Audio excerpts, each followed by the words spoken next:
first section, I'm going to share with you the thought processes that enabled GreenStones to allow my team to work wherever they like, whenever they like.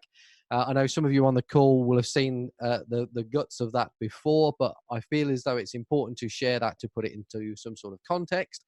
I'm then going to share some ideas, some things that we've implemented, some things that I've seen other accountants implement now in this time, and these are all quick wins. So the first 20 minutes are going to be perhaps a little bit more challenging and perhaps a little bit more medium term. And then the next bit is going to be stuff that you can implement. And then I have a list of questions that you have all filled in before you've come on this call today, or most of you have filled in before you've come on this call today. And I'm going to run through them. And with a bit of luck, I should be able to share my iPad screen with you and draw some pretty pictures as well. So without further ado, how did we start this process? Well, basically, I read a book. And that book was Drive by Dan Pink. If you've not read that book, then I thoroughly recommend that you read that book. During the course of reading that book, Dan talks about self-determination theory, which I'm going to share with you briefly today. And then he goes on to recommend a book called Why Work Sucks and How to Fix It by Callie Resler and Jodie Thompson. And both of those books resonated with me and about how I should work with the team and how we should treat the team as grown-ups and allow them to basically be their own boss, as simple as that. So in the chat, Mark is going to share the URLs on Amazon to both of those books. I wholeheartedly recommend, I know you've probably not got time now, but I wholeheartedly recommend that you read both of those books because I feel it will change or potentially change the way you think about how your team works. So within the book, Drive by Dan talks about, thank you Mark for putting that in the chat. Daniel talks about the candle problem, and the candle problem they used to use in the early 1950s and pre-war to assess the IQ of people. And basically you walked into a room, and in the room there was a box of drawing pins, a box of matches, and a candle. And the challenge to you was to stick the candle to the wall, the lighted candle to the wall, without any wax dripping on the table. And the quicker you solve that problem, the higher your IQ. So to put you out of your misery, basically what you do is you take the tacks out of the box, you put the box on the wall, tack the box to the wall, and then put the lighted candle in. Now, in 1962, there was a chap called Glucksberg, and he took the candle problem and he used it to assess whether paying people to achieve something, a creative task, actually made them go faster. So he created two groups of people, a paid group and an unpaid group. And basically the paid group was paid $5, and the top performer within that group, they received $25. So if you believe sort of conventional wisdom around bonuses and paying people, then you would think that if you paid somebody to do a job and you gave them a bonus in order to do the job the fastest, that the group that was paid and got the bonus would go faster. But that's not what Glucksberg found. What Glucksberg discovered was when you start paying people to do something, they actually go slower on average than what volunteers do or unpaid people do. Now, this is true, and all studies of this process and bonuses keep coming back to paying bonuses do not work apart from two situations, but we keep doing it because we believe that's the easy thing to do. It's very easy to go, okay, I'm going to install a bonus scheme, I'm going to give you a percentage of profit, and therefore they'll work harder. And what generally happens is people work harder for a short period of time, and then they go back to the old ways, apart from two circumstances. One is when the bonus is a surprise. So it's not a predetermined bonus. You're not giving them something in order for them to work towards. So they achieve something and you give them a bonus, whether that be a thank you or a paid amount of money or whatever it is. And then the second one is if you're doing piecework or manual work. So if it's flower picking or strawberry picking and you're being paid an amount of money to pick flowers or pick strawberries or whatever it is, and then a bonus, if you pick 10 bunches in an hour, then that works. So bonuses do not work. Now, two chaps, Decky and Ryan, they took the Glucksberg theory and they studied it and said, okay, so where can we look and work out how that works in practice, in business? And they studied the difference between Wikipedia and Encarta. For those that you are not young enough to remember or are young enough to not remember, Encarta was Microsoft's online encyclopedia and was basically the competitor to Wikipedia. And what happened is Microsoft threw lots of money at Encarta, and Wikipedia was run by volunteers without any money whatsoever up until recent time. Now, if you forget about some of the inadequacies of perhaps of Wikipedia and some of the inaccuracies, they was fascinated as to why a voluntary organization would succeed against an organization that threw millions and millions and millions of pounds and time and resources against the free version. So they discovered or came up with the self-determination theory. And again, this is discussed at length in the book, but just to give you a basics of it, basically there are three aspects of self-determination theory. There is autonomy, or the ability to work wherever you like and whenever you like, be your own boss. And that's what we're going to focus on today. Competence or training, and then relatedness or purpose. And again, that's another important part for me of what we're currently experiencing in allowing our teams to work from home. So I will take that we've all given them the competence, they've all been trained, they've all doing their exams, and they can do the job.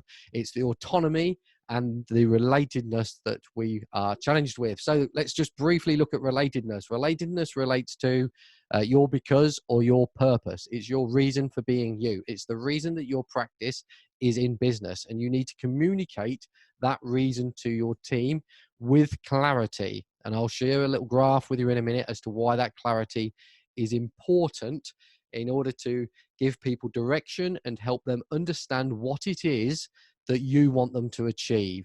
Because if they've not got that and they don't know, then they obviously can't help you to get there. Now, when you're in the office, you can lead by example and they can follow you. But when you're not there, you're not present all of the time, as the situation is at the moment, then that becomes much more difficult. Now, when I speak to accountants, there's lots of accountants that don't know why they're there. They don't know their because, they don't know their purpose. And the simple question then is if you don't know what it is that you're trying to achieve, why or how do you expect the team to help you get there? So you need to focus on the reason for being you. And in this scenario, more importantly, give your team clarity over what it is that you want them to do. And in the second part, I'm going to give you some ideas that people have shared with me as to how you could do that. That's relatedness. The next one is competence and training, which again, I'm not going to spend a lot of time on because I would like to think that the majority of people that you've got at home are competent and have mastery and you have trained them to do the job. But the easiest way to train anybody is to delegate stuff to them. So work out what it is that you want. Don't abdicate, just delegate the work to them and then help them through the process. And a question that I always share with people that I talk to around delegation is that when somebody comes to you with a problem, the question you ask is, what do you recommend? So if they come to you with a problem, instead of solving the problem for them, you ask the question, what do you recommend? And as soon as you ask that question, they have to think about what it is that they're doing and come up with a solution. Now, it might not be the right solution and you can coach the right solution out of them, but at least they're thinking. And the more times you ask the question, what do you recommend, the more likely it is that they come to you with a solution or don't even come to you at all because they've thought about the problem. They're not taking the path of least resistance. And because they've thought about the problem, they've then come up with a solution and they've actually solved it. So that's relatedness and training. Now, autonomy. What does autonomy look like at GreenStones? Now, I'm going to share some stuff with you. And as I say, this is quite a big jump from where the majority of accountancy practices are now to this position. And I'm not recommending that in these turbulent times when we've got fires going off all over the place and announcements every night at 5 o'clock that you do this. But what I am suggesting is you start thinking about the concept, and it might shift your mental attitude and your belief around how your team might work. And very often when I talk about this, people have problems around trust and they're challenged around whether they trust the team and ultimately whether the team trusts them in order to do the work. But let me share how it works and we will see what comes up for you. And as I say, if you've got any questions as I go through, please feel free to put them in the box or in the chat box if there's any observations or anything that you'd like to contribute. So what does autonomy look like at GreenStones? Well, basically, I allow my team to work when they like and work where they like. And when I share this presentation on stage, I always say at that point, So I'm stood here today talking to you, and I don't know where my team is. However, that's not true today, because they all should be at home, self-isolating and not going out. So technically I do know where they are. But the way it works normally is that they can work at home if they want. I've had people work on holiday, or go to a holiday home for the summer and work. I have people work on Saturdays or Sundays, or in the evening or in the morning. And basically, I do not care where they work or when they work, as long as the work gets done. And it's that clarity of what the work is that I want them to do that enables me to have the confidence. So basically, I'm saying to them, I'm going to pay you a sum of money, and in return for that sum of money, your salary, I want you to produce this output.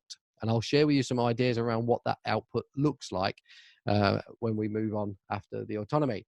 So when their children are sick, they have the ability to stay at home and look after their children. This was first really brought home to me when a team member came to me in tears one morning, because she hadn't had to ring me at 8:30 and say that she couldn't come into the office. She'd had the ability to look after her daughter and ring the doctors at 8:30 to make an appointment. So when the children are sick, they can prioritize their children, as opposed to having to come in to prioritize me. So it's a shift on the value set that they have, and me as an employer, as to how I look after the team. And if you think about it, on a Saturday when you wake up, you don't wake up and you have to start work at 8:30 and you work, and then you have a lunch hour, and then you finish at 5 o'clock or whatever your office times are. On a Saturday, you'll wake up and you might have to wash the car, go to Tesco's, cut the lawn, or whatever it is. You have a number of jobs. You have some output that you need to make. Now, nobody really cares what order you do that in. So you could wake up, wash the car, go to Tesco's, cut the lawn, or you could cut the lawn, go to Tesco's and wash the car. But as long as those jobs get done over the course of that Saturday, then it doesn't really matter to anybody else. So that's how we work at GreenStones. I have a set output, clarity on what it is that the team member needs to produce. And as long as they produce that output, I don't care really what order they do it in, as long as they meet the deadlines, or when they do it, as long as that work gets done. So think about how you operate on a Saturday, and the fact that you couldn't have boring meetings. So another little example that I use when I'm talking about this on stage is around our weekly team meeting. And I'm going to flip this slightly, because in a minute I'm going to talk to you about having more meetings, but as long as they're not boring. So if you're working like this, you cannot make people come to a meeting, because as soon as you make them do something, then they have the ability to say, okay, Simon, well, I missed my target. I didn't produce my outputs because I was in that meeting. You made me come along to that meeting. So meetings have to become voluntary. And as soon as we made our weekly team meeting voluntary, nobody turned up. Now, what happened was I went into the boardroom at 12:30 on a Wednesday, like we normally do, and nobody arrived. So I opened the office door and said, is everybody coming? Excuse me a minute. And everybody said, no, we're not coming. The meeting was boring. And I asked them why, and they said, well, all you do is stand there for half an hour and tell us all the things that we know. We work in the office, Simon. We know about the new customers. We know that the kettle's not working. We know that this is happening and that is happening. We don't need to stand there on a Wednesday dinner time and you tell us exactly the same. So people stopped coming to that meeting. Now, that damaged my ego somewhat, because people didn't want to come along and listen to me. And more importantly, I thought, we've been running those meetings for 3 or 4 years. I thought those meetings were important to the team. But in reality, what I'd been doing is wasting 22 lots of half an hour, so 11 hours a week over a day a week, giving people something that they didn't actually want. So if you're going to give people autonomy, then you need to give them the freedom to get information in a way that they want to. And I'm going to contradict that slightly because of the circumstances that we find ourselves in at the moment when I talk about ideas that people are implementing. I'm teeing that up. So when we go back, if we ever go back to the normal working environment, you might want to think about that. And then in the book, it sums up, do you have lunch breaks when you're at home? So on a Saturday, do you stop at 1 o'clock, have your lunch, and then start at 2 o'clock again? And the same on a Sunday. And the simple fact of that is, no, you don't. So why do we do it at work? Why do some offices still close at 1 o'clock and open at 2 o'clock and everybody down tools? Well, the reason why we do that is because back in the industrial times, they used to turn the factory line off. And because they turned the factory line off, you couldn't physically work. So everybody had to stop, and then everybody started again when they pressed the green button and the factory line started. So we've just carried on. We're just not thinking about it. Another one that I very often share is you have a working week. So people set their targets to Friday afternoon, and they set their targets on a Monday morning, and then they work to those targets on a Friday afternoon. Well, I would argue Monday, you're not in the fit mind. You come back from the weekend, you're not necessarily carrying the energy that you should. So you set targets that are probably not as productive or carry as much energy as they could do. And then on a Friday, people just want to go home. They want to go to the pub. They don't want to be there hitting their targets. But we still have a working week. We still set targets to a Friday afternoon. So what we did at GreenStones is we flipped that. So we now have our targets to 5 o'clock on a Tuesday. So the team set their goals, their targets, their outputs, whatever language you want to use on a Wednesday morning. And then we work to a Tuesday night, 5 o'clock on a Tuesday night.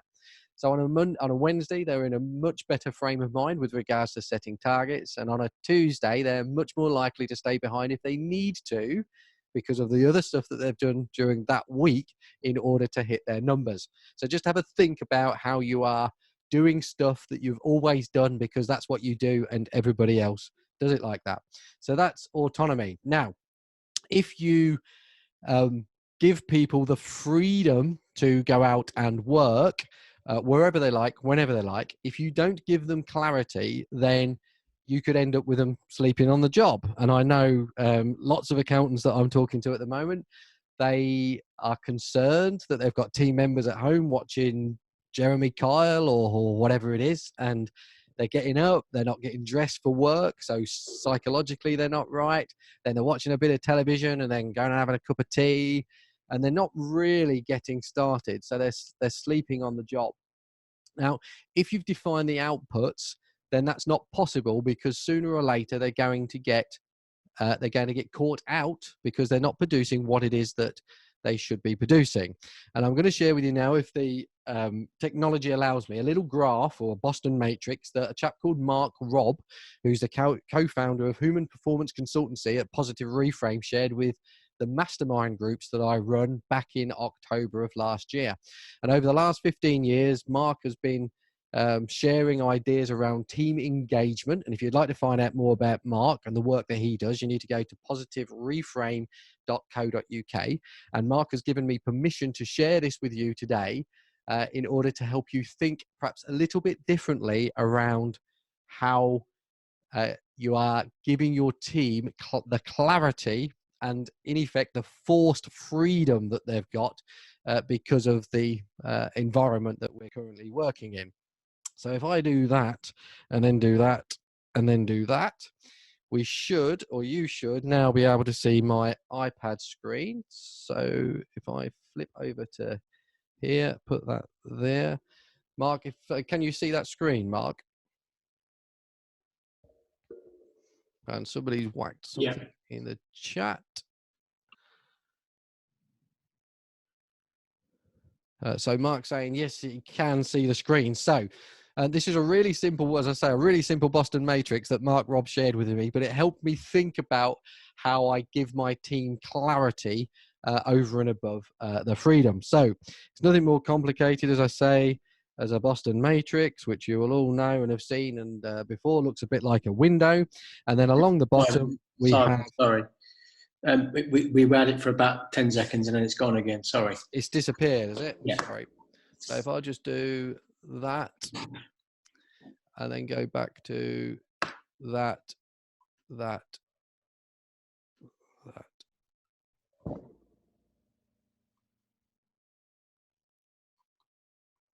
Yeah. Back again? Yeah. Brilliant. So if I move that, then I'll leave it there. So brilliant. So we've got a normal Boston matrix that everybody will have seen 101 times before, which looks a bit like a window. And then on the bottom, we have freedom.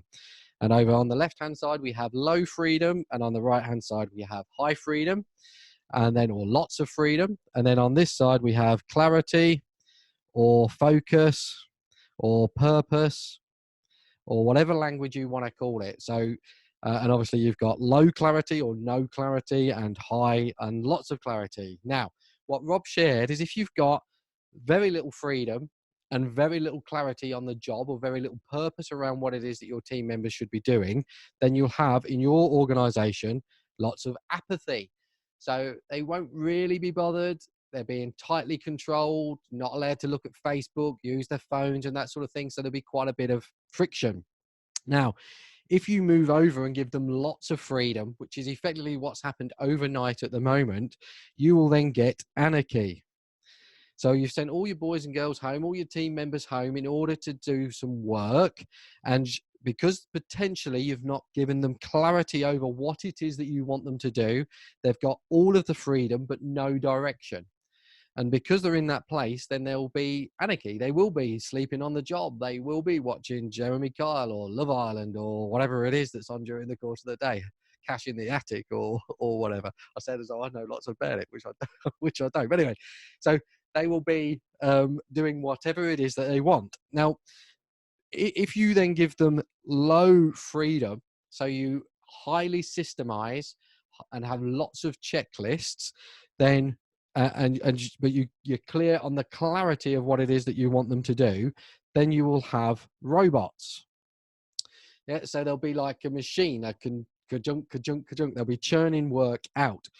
Now, on that basis, sometimes that's good. So if you've got a team member that's training, then you should be keeping them under control. So you should be giving them low freedom. You should be telling them how they should be working, but you should be giving them clarity on what it is that you want them to achieve. So I'm not saying that they should always have freedom and always have total clarity. They should always have total clarity, but you perhaps don't want to give them too much freedom around how they do the job, too much creativity around how they do a VAT control account, for example, but you want to give them the clarity of what they're doing. So if you then move up, so you've given them freedom, which we've been forced to give them by the government, if you increase the clarity as well, or the purpose, you then get, in Robb's terms, engaged employees. But we could also use the word productive.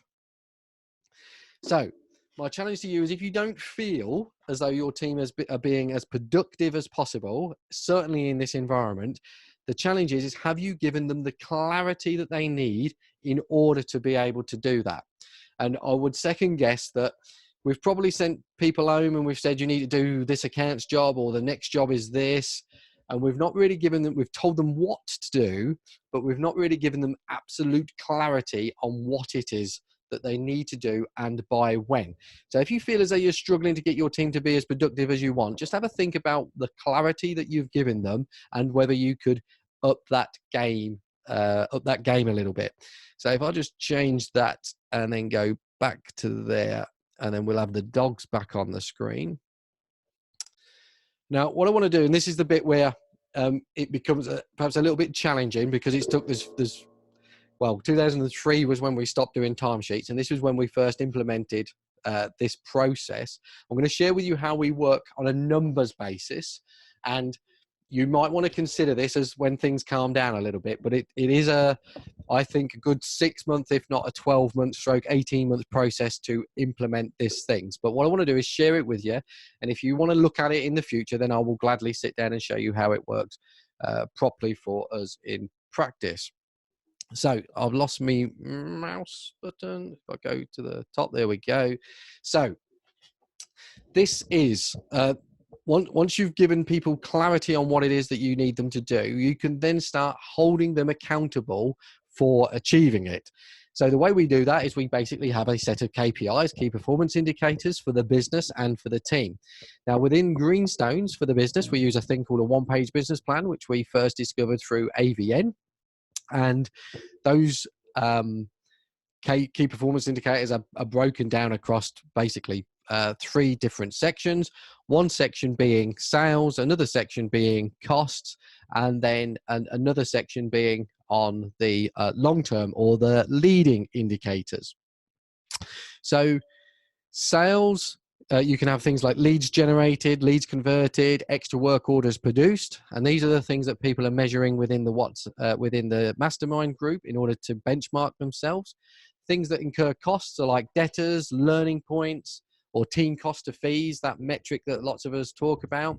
And then long-term things are leading indicators. They are predictors of future success. So things like team happiness or customer happiness, or potentially the most important one for me on here is your purpose number. So we inspire, challenge, and support business owners and their teams to be the best they want to be. So our purpose numbers on our business plan or on our one-page plan revolve around whether we have inspired the team, whether we have inspired the customers, challenged the customers, or supported the customers. And we do that through a process of surveys. Now, there are all sorts of KPIs that should go on your one-page plan, or could possibly go on your one-page plan, depending on how that works. So that's what I'm saying. It can be quite a big job to come up with the numbers. And then once you've come up with the numbers, start to monitor and maintain those numbers. But you need to start with the business, so you get clarity on where it is that you want to go before you start talking to the team about where they want to go. And Philip's just asked a question. Does GreenStones have offices? So presumably employees can do what they choose where, presumably employees can and do choose to work there. Yeah. So on the on the fact that we have an office, Lynchwood in Peterborough, what tends to happen is people are creatures of habit. And as we're discovering now, they actually quite like going to work. So what happens is when you introduce something like this, they all go off and they think it's radical and they really enjoy it. But very quickly, over a month or two, they get back into the routine. So parents take the kids to school, and after they took the kids to school, they come into work. There's another gentleman that works for me that goes to the gym every morning, and I could put money on the fact that he will be in the office at 9:30, more or less every morning. People are creatures of habit. So it sounds quite radical, and you think people are going to go off and do weird and wonderful things, which they do to start with. But once they are up and running, they go back to the accepted norm. And people like, as I say, people like being in the office. So if anybody's got any other questions, then as I say, just stick them in the Q&A box and I will gladly share them as I go along. Now, once you've worked out what it is that you need to have for your team, for your business, you can then break them down. And you can go down to a team level, or ultimately you go down to a personal level. And we have personal one-page plans. I'll just have a sip of tea. So this is what a one-page plan used to look like. As you see, it's dated 2011. This is what it used to look like when we first introduced one-page plans in this format, when it became more formal. Now, as you'll see, what you've got is different team members will have different KPIs, and I've given them a set of numbers that I want them to achieve in order to make sure that they hit their numbers. And I have said to them, as long as they hit their numbers, these numbers, I don't care where they work or when they work, as long as that work gets done. So just to give you a bit of a flavor, I'll drill down into some of these numbers, but I don't want to go too deep into them, because I don't want you to get sucked into these numbers. I think there's more important things out there for us to be concentrating, or for you to be concentrating on at the moment. But what you need to do is you need to make sure that the numbers that you pick for the individuals cover at least 3 bases. So you need to make sure that there's a training one, and this goes back to the mastery aspect. So we have development activities. So each team member, in addition to their CPD, have a requirement to do something that takes about an hour that helps them do a better job. We also have a quality measure, and we have a quantity measure. So if you don't have a quality measure, you get lots of rubbish stuff. And if you don't have a quantity measure, you get very little perfect stuff. So that's where the yin and the yang and the balance comes through. So when you set up POPs, or personal one-page plans for your team, you need to make sure that everybody has at least 3 KPIs. So everybody within my team has at least 3. Some of them have 7. 5 is a more common number. And then I've got a couple of individuals that have some sales targets and stuff like that have got 11 KPIs, which I think is too many, really. But Mark and whatnot's happy with that level. So you need to have those 3. Sarah's just asked a question. Have you had anyone not meeting their objectives, and has it created a lack of trust, and what did we do about it? So the simple answer to that, Sarah, is yes. Now, we have a disciplinary process, and this is how the disciplinary process works. If you're not hitting your numbers, you get an arm around the shoulder. If you carry on not meeting the numbers, so the arm around the shoulder is an informal conversation about what's happening. If that fails, you then get a letter of expectation. And that letter of expectation sets out what we expect of that team member in writing in order to correct the situation that they find themselves in. Now,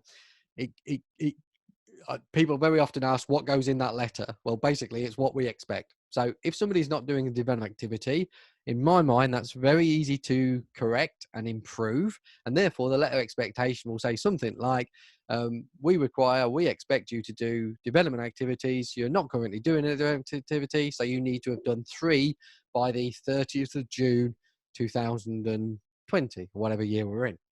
So they have absolute clarity over what you expect of them.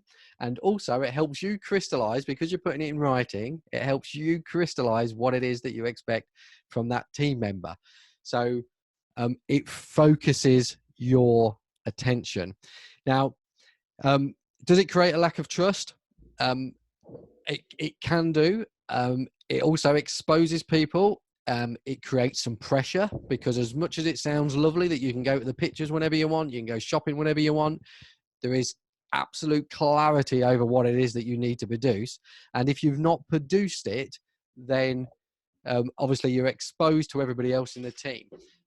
My opinion on that is, because it's out there in the open, we can have conversations about it. And because we're talking about it, it's not hidden.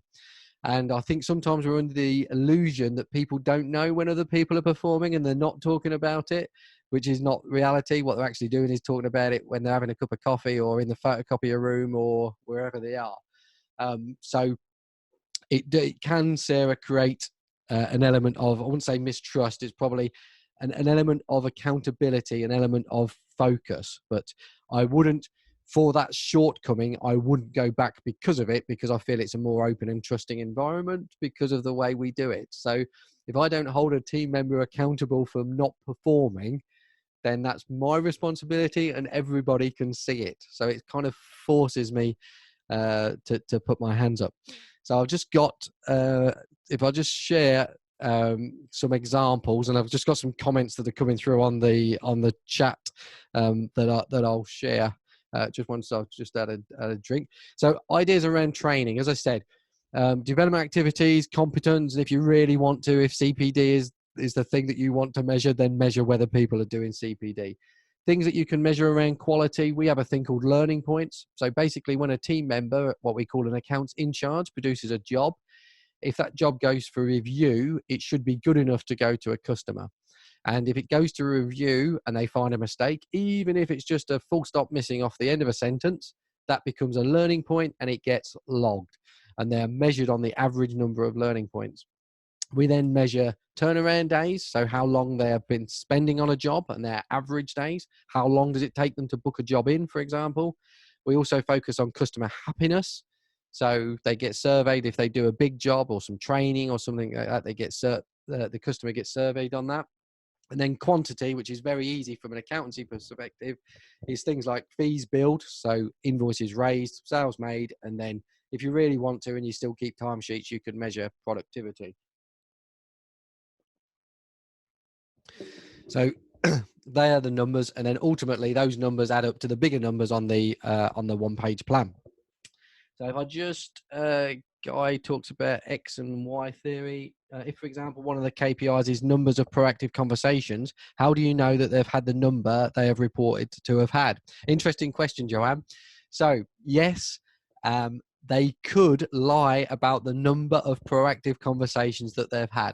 However, I don't believe that any of my team that works for me would want to lie to me. And if I caught them lying, then that would be a fundamental breach of the values, and therefore they wouldn't be working for me.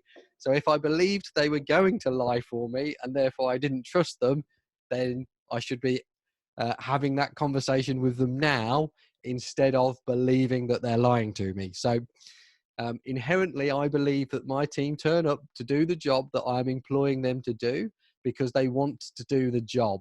They are volunteers. They are that good that if they wanted to, they could go and work for any other accountancy practice in the country, but certainly in the locality.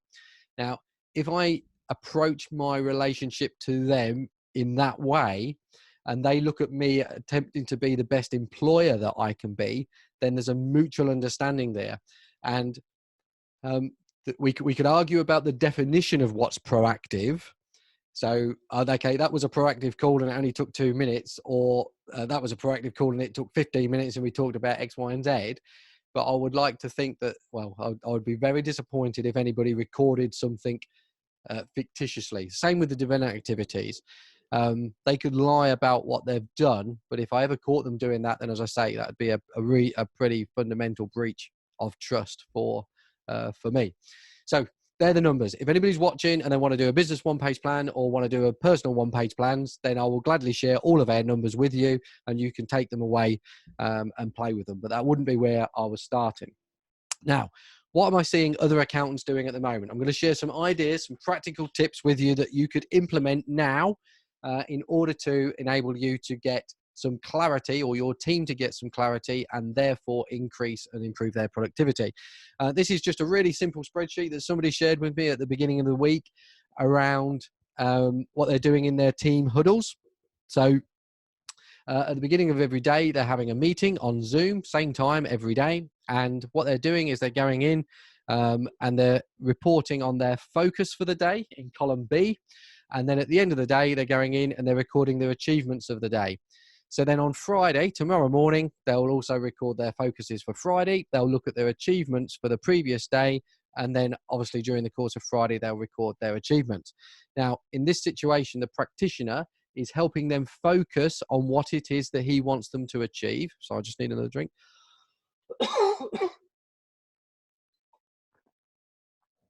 What he wants them to achieve.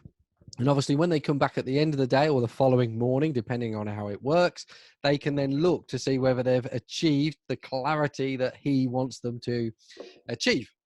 So it's just a really simple way of making sure that people know what it is that you want them to do.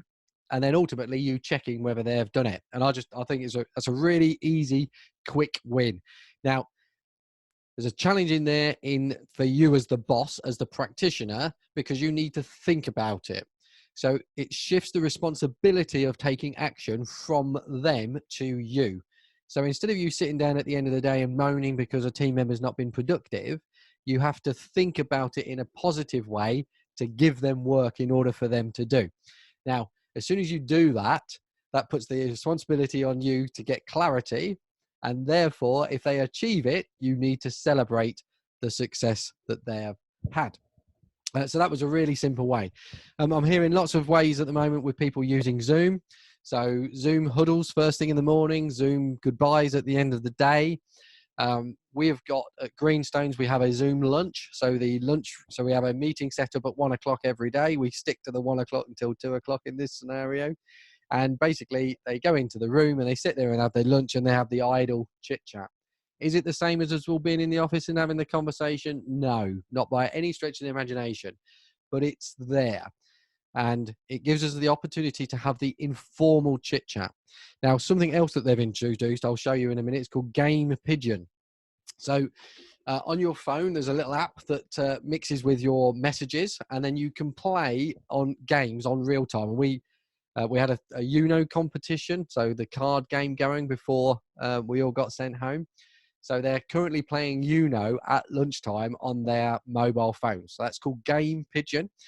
The really interesting aspect of that is it kind of breaks the awkwardness of you sitting there looking at a camera with nothing to say, because it feels like you're on being recorded, you're being on telly. So you add that element in, it adds a bit of fun, gives you something to talk about, and it makes those meetings more interesting. So regular meetings, morning and night, set up a Zoom room. And then I've heard of a number of accountants doing a Friday night pub drink. So 5 o'clock of an evening, everybody gets a drink of their choosing.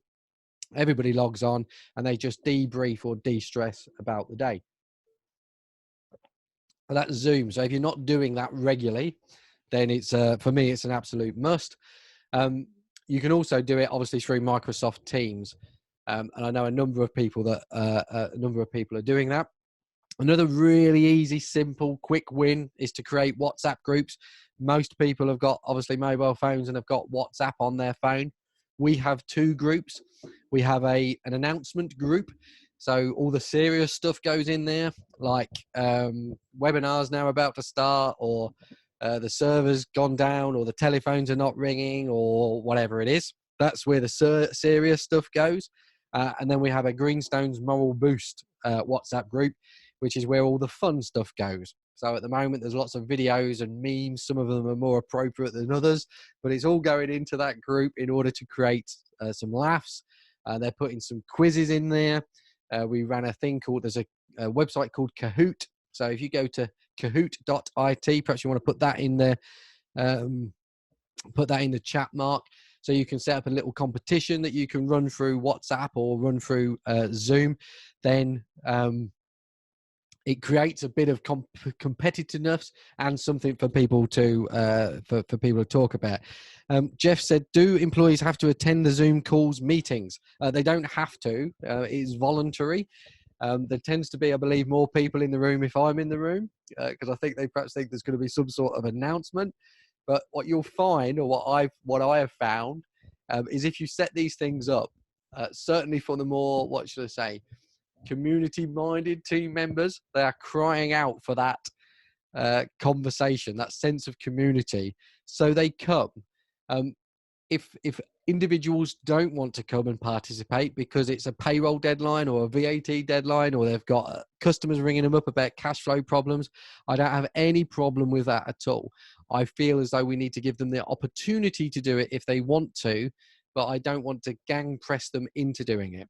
Now, there are certain times where, say, for example, we're talking about how we're going to drop records off, or how we're going to change something because of the way, the situation we find ourselves in, then I will there at that point make that call compulsory and say, right, okay, on 3 o'clock on Friday, I'm going to talk about the cash position at GreenStones and what that means for us going forward. Then I would make sure that everybody was on that call if it was at all, if it was possible. If not, I just record it and then we post it through Teams, or we still use Yammer. But you can post it through so everybody gets to see it. Thanks for sharing that, Mark.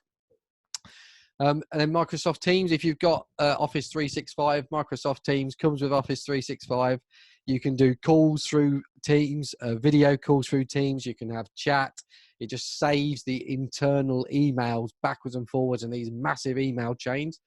I know people that have got Teams open, I won't say all of the day, but large chunks of the day. So Jordan normally sits next to Dave or whatever.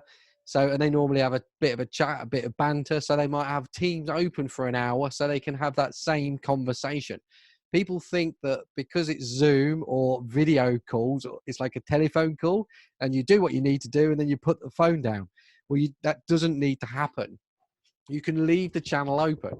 And as long as you remember the channel's open and you don't take it to the toilet with you or whatever it is that you do, then it's a nice informal way of creating some company. So if you haven't got if you've got Microsoft Teams and you're not using it, that for me is another absolute plus.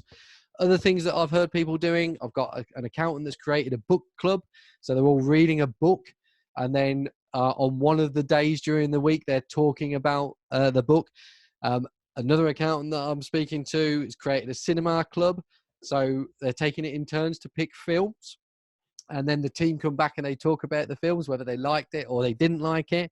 And apparently that's going down really well because people are watching films that they wouldn't necessarily watch or wouldn't ordinarily watch. So they're having their minds and creativity expanded, and it's provoking a conversation. So it's giving people, again, a sense of community and something to talk about. So book clubs and cinema clubs. This is Game Pigeon, which I talked about. If you go to the App Store, I think it's on Android and it's on iPhone as well. Go to the App Store and download it. And as I say, you can play battleships, archery, chess, draft, anything and everything that you normally play on a board game. And it's really, again, it's really interesting how just playing a really simple game of Connect 4 with somebody and the banter that goes on around that can help you feel connected. And it literally takes, well, minutes, depending on how slow they don't play chess though, but how long people, it just takes minutes, and it helps you reconnect. So that's Game Pigeon. And then I'm gonna share a little video with you, which I'm hoping, fingers crossed, technology works. One of the questions, and I'm going to go through the rest of the questions in a minute. If anybody on the call's got any questions that they would like answering, if you put them in the Q&A box, your opportunity is arising very shortly. One of the questions was, how do you thank the team? So there's all sorts of ways. So obviously video calls, telephone calls. I've got accountants that I know that are sending working from home packs. So they're sending them packets of chocolate biscuits, cups of tea or tea bags, coffee bags, eye patches to help them sleep, anything and everything that you can think of in order to help that team member still be part of the culture, as part of the company. I've got another accountant that's just had a load of branded hoodies produced, sent out for the team for them to wear whilst they're at home, so they feel part of the brand. And he said to me, basically, I'd never let them wear them in the office because I don't think it's professional enough for them in the office. They still need to be wearing shirts and all that sort of stuff. But whilst they're working at home, they're in a more relaxed environment, then I would like them to do that. And this is a video that I recorded. You'll see that I'm very sweaty, and I'll explain what it's about, or you'll hear what it's about. Just going that little bit further and stepping out of your comfort zone in order to show your gratitude and appreciation for people goes a long way, and it's really simple, and as you'll see. So I'll share this video with you, and then when I get to the end of the video, then I will start working through, in the last 10 minutes, working through and making sure I've covered off the questions. So if you can just make sure that you can hear the sound, Mark, then hopefully that'll work. And Jeff, I've seen your question. I'll just read your question whilst you watch the video. Hi Anna and Liz. I've just been out on my morning run, hence the sweat and all the rest of it, and I'm just on my cool down walking back home. And as always, when I'm out running, I meditate on gratitude and what I'm grateful for. And this morning, whilst I was running, your names came up, and I just wanted to let you know that I am very grateful and honoured to have you on the team, and grateful for the work that you're doing. I know it's not easy by any stretch of the imagination when you don't know what you're doing, and the reason why you don't know what you're doing is because the government don't know what they're doing, and that you'll be fielding difficult calls with customers, some of which are in a panic and frightened because they're in an uncertain situation as well. So I know we're not seeing each other, and when we're at work we don't see each other particularly either, but I just want to say thank you for the work that you're doing. And if there's anything that you need from me, or any conversation you want to have with me that you don't feel Nicola or Nathan or Mark or whoever can answer, then I will make some time to have that conversation. So just WhatsApp me or text me. So just a quick note to say thank you, and when we get to the other side of this pile that's called Corona-19, I think we all deserve a good night out. So thank you very much, and as I say, if you need anything, then just let me know. Thank you. Bye-bye. So that was a little video that I recorded literally on my phone whilst I was doing the cool down, in order to say thank you to Anna and Liz, who were, or still are, should say, doing the payroll. And that was on the Friday morning. Was it on the Friday morning or Thursday morning after we'd had the announcement around furloughing and all the stuff? No, it was on the Monday morning after the announcement on the furloughing, and we'd got all the stuff going on. And because I felt as though I hadn't spent enough time with them, talking to them, because of all the stuff that I'd got going on, I thought the easy way of doing it was just to record a little video and show my gratitude. And literally, whatever that took, 1 minute 14, and then message them out. And it's very gratefully received. So that's basically the content that I wanted to share with you. If I stop that, turn that to that, then I can see the questions and whatnot a little bit better. I've got in the Q&A and in the chat box has gone over there now. Guy says there's no game pigeon for Android. Oh no, I don't know how they're doing it then, guys. So it must work somehow because they've not all got iPhones. There are Samsung, which I believe is Android, but I'm an iPhone chap, so I'm not quite sure. But I'm sure. Well, it's definitely called Game Pigeon, but it works through MMS as opposed to SMS. So it's a multimedia message service that enables it to do it. And guys, they're saying there's probably a hack, probably, but that's over my head. So those two, as I say, if anybody's got any question, whack them in the Q&A. Mark saying about personalized gifts. So if you're giving somebody something as a thank you, then the best thing to do is make sure that it fits with them. So it's something that they want. So don't send tea to somebody that drinks coffee or coffee to somebody that drinks tea. Now I'm thinking about it. There's an accountant that arranged, he's got a small team, but he arranged for everybody to get a pizza delivered on Friday lunchtime whilst they was working at home. I thought that was a really neat idea. Jeff's asked, when you mentioned the disciplinary process, you mentioned 1, that it was informal, and 2, the letter. What happens after this, and what are the timescales between each one? So, yeah, thank you very much for pointing out that, Jeff. I got carried away. So basically, it's an informal arm-round conversation, finding out what's going on, what's happening. We agree some corrective behaviour at the end of that conversation. We then go on to a letter of expectation, and that letter of expectation sets out what it is that we want them to achieve and when we want them to achieve it by.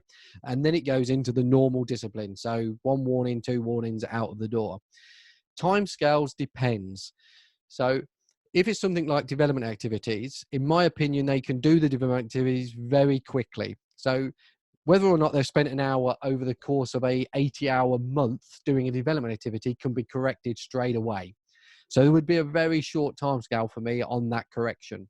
However, if it's a sales target and they've missed their sales target for 2 or 3 months, it's no good me saying to them, right, you've got to sell stuff next week, excuse me, in order to hit your target, because they might have to go out networking, they might have to go out talking to people, have meetings with customers in order to understand their current position. So for that timescale, we might say 3, 4, even 6 months. So it depends on the situation that they find themselves in, or the one that they're not meeting. And that's a case-by-case basis. So this conversation can sound very very objective. So it can be as though we know exactly what it is that what we're doing, and there's no room for maneuver. However, it's still subjective. So what it is that we want them to do is still my opinion and the team member's opinion. Whether or not I make allowances when they have hit their numbers, again, is up to me. So if somebody comes along and their cat's died or they've had a relative die, I'm not going to discipline them because they've not hit their numbers in that month, because that's clearly not caring. That's not part of the values. However, if there's nothing fundamental like that that's gone on and they're not hitting their numbers, then obviously something needs to happen, and that's when the process starts. So it's by agreement, Jeff, I think is the best way of explaining that, rather than a dictatorial process that we follow. Just on these questions, Martin's asked, how do you meditate when you're running? Well, I have a little process that I go through. I start by counting. So as I'm running, I count the steps, and then once I've counted the steps, excuse me a minute, I then I ask myself a list of questions. One of those questions is, who or what should I be grateful for right now? And that tends to come at the end of the list of questions. I'll gladly share mine. If you want to send me an email, I'll share you the list of questions that I work through. But that comes at the end of it because it helps me get in a better frame of mind for whatever it is that I'm going to do after the run. So it's not your usual sit down and fingers and hum and ring bells and all that sort of stuff. It's a moving meditation, a running meditation. I also do the same sort of thing when I'm walking as well. David's asked, how do you calculate the fee target for all team members? Do you have targets for everybody or just seniors? Thinking about trainees. We have targets for everybody. That's the simple answer to that one. How do we calculate the fee target for all team members? So for the in-charges, the people that are producing accounts, it works out at roughly 5 times salary. And they get the whole of the accounts fee. So we remove the bookkeeping, remove the payroll. So it's just the accounts fee. And when they've completed the job, they get that fee allocated to them. Now, how did we get to that number? Well, it was nothing more than a consultation when we started the process back in whatever it was, 2004. So we sat down, we had a conversation about what the numbers should be. And obviously we had some really high ones and some really low ones. And over the course of about 3 months, 6 months, through conversations, those numbers come together. And we settled on those numbers. So the simple answer to that, which is a time thing, David, is consultatively and talk to the customers about what it is. Sorry, to talk to the team members about what it is that they think they can achieve. Now, that said, you can still obviously have a difference of opinion on whether they are producing enough for the salary that they're being paid. And if that's the case, which again is a subjective opinion for us as the business owners, as the practice owners, then we need to take some action off it. So that's basically how we did that. How do you link that to salary and rewards? Well, that's basically, I pay you 10 grand in exchange for that 10 grand. I would like you to do one development activity, produce jobs with no more than one rejection on average, produce £50,000 worth of fees a year, book jobs in within 1 month, within 1 day, etc., etc. Now, a trainee obviously would be paid less, and so they'll be producing less fee work, and they would have a higher average rejections per job or average learning points per job, because obviously they're making more mistakes, because that's what they are. They are a trainee. So depending on who it is and what they're doing and what I'm paying them in order to do that job, I basically look at the return on investment that I want from that salary, and then we agree on what that output should be. So I hope that answers your question, David. Philip, how do you handle, say, client calls at 9 a.m. if in theory no one might be in the office until 9:30? So it was a really interesting question, Philip. We have 2 customer care people, Ari and Leanne. And one of their responsibilities is to make sure the phone is answered between 8:30 and 4 o'clock. So I don't matter where they do that. They can do that from home if they like, but they need to answer the phone within 3 rings, and they need to answer the door within, I think it's 7.8 seconds as it stands at the moment. So as long as that happens, I don't care whether it's them that do it or whether they get somebody else to do it on their behalf. So they share that responsibility. I don't mind, but it's their responsibility to make sure that happens. Now, team members have a responsibility to answer all emails within 24 hours and all telephone calls within 3 hours, 3 working hours. So the office shuts at 4 o'clock. If somebody rings up at 3 o'clock, they have until 10:30 the following morning in order to return that telephone call. Now, again, what tends to happen is somebody rings at 3:30 and they'll ring that same day, but that's not a requirement. If I need to speak to a team member, if I ring them at 10 o'clock, then I should expect a call back from them by 1 o'clock, unless their voicemail tells me something different. So if they're on holiday, they're on holiday. Obviously, if they're on a course and they can't get out of that course, they can't physically ring me back, and their voicemail should say, I'm very sorry, I'm away from the office until tomorrow. I'll ring you back as soon as I can tomorrow morning. So the requirement, the responsibility is to ring back within 3 hours and answer any emails within 24 hours. Martin says, do you pay any bonuses? Got a very long story short, many moons ago, we used to have a thing called Passion Pay, and Passion Pay was calculated. It was a bonus calculated on what KPIs people achieved, and they got a bonus based on the profitability of the business and their performance in it. And what happened is people worked to their numbers in order to receive that bonus. And then I read the book by Dan Pink, and he blew that bonus myth out of the water. And it doesn't matter where you look and what research you do, you will not find any proven anything that proves that paying bonuses, unless they're surprised or on piecework, actually motivates your team. So in Red Drive, we stopped paying bonuses.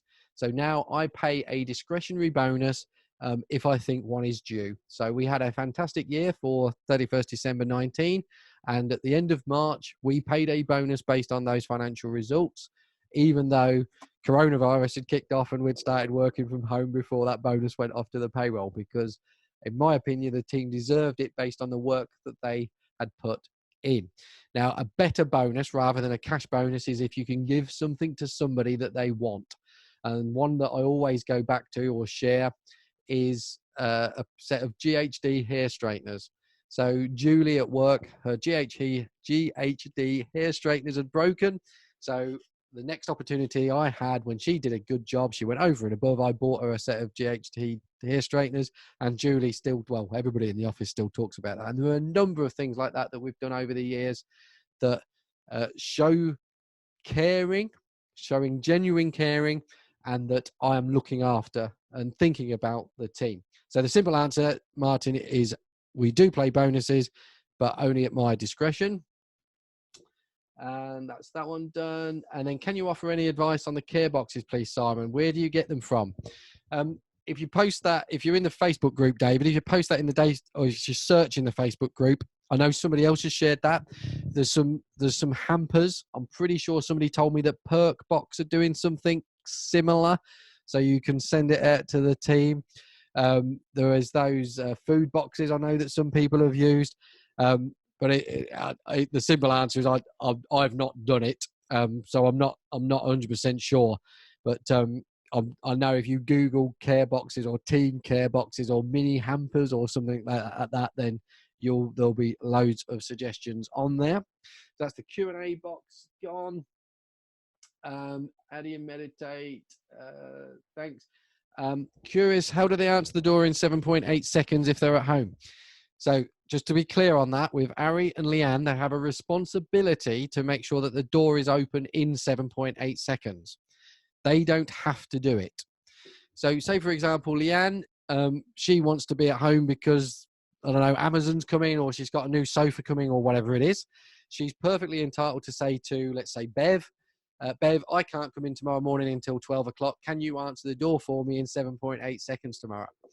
Now, Bev will almost certainly in that circumstance say yes, unless Leanne has abused that position. So if Leanne has asked Bev loads of times, then Bev is likely to turn around and say, no, bugger off, I'm not doing it. Or what more often happens is Bev says, yes, I'll do it. However, I've got this bank that I'm struggling with.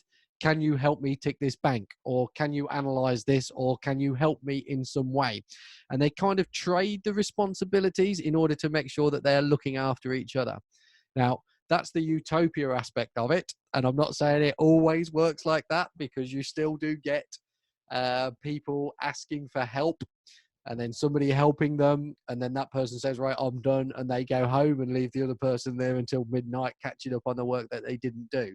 But that's basically the way it works. They have a responsibility to make sure it's done, but they don't physically have to do it as long as they can get somebody else to do it. And then Jeff's asked, do you still do any accounts or manage any customers or clients? The simple answer to that is no. We turn over best part of 1.3 million, and my client base is 23 grand. So I look after my best friend's dad. I look after another chap down in London, where we go out for something to eat whilst we talk around the accounts. And there's another long-standing customer that I still look after that bakes me a cake when I go to see them.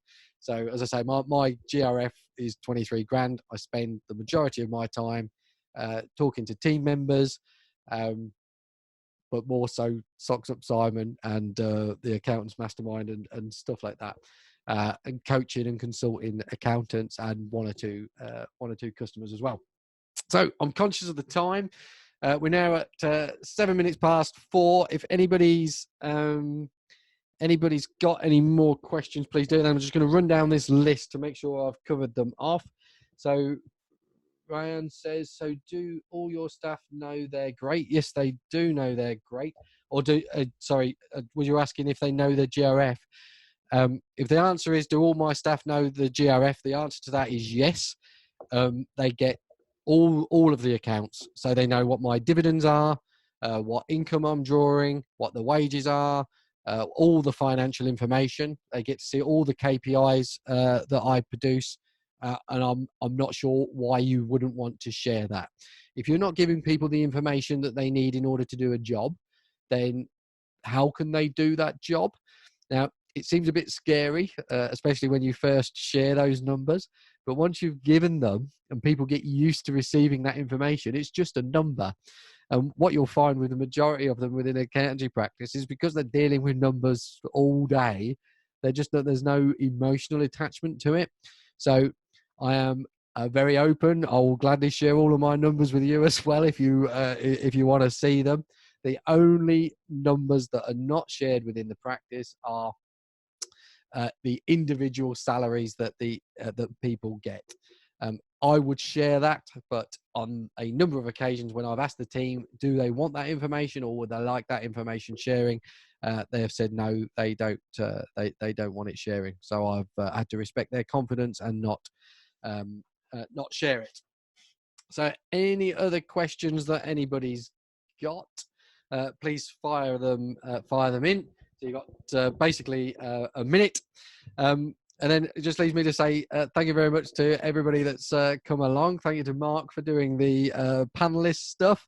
And Mark, if you just drop my email address in the chat box, so if anybody's got any questions or anything that they don't want to ask in the public forum, then just drop me an email and I'll gladly send it through.